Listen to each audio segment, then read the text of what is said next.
Here I have ALCATEL Pop 4 and let me show you how to use Do Not Disturb mode on the following device.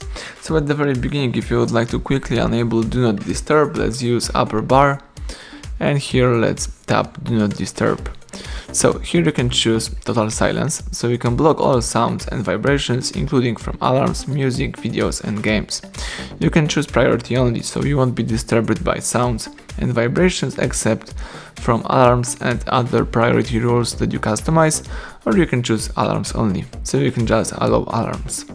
What's also really important, you can for example choose until you turn it off, so you will use your Do Not Disturb until you turn it off, or you can choose for an hour or for another period of time.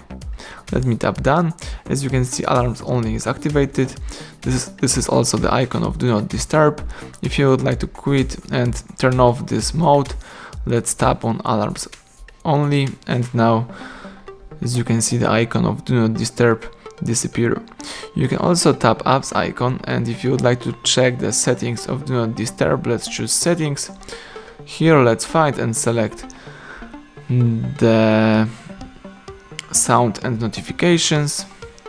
Scroll down, tap Do Not Disturb, and here you can choose some priority rules, so you can handle with reminders, events. You can accept calls from some favorite contacts, and you may also do the same thing with messages, and you can also handle with repeat callers. Let's go back. You can also set up some automatic rules, for example to switch on Do Not Disturb automatically every weekend, every weeknight, or you can add some other rules. So that's it, everything went well, thank you for watching, please subscribe our channel, leave thumbs up under the video.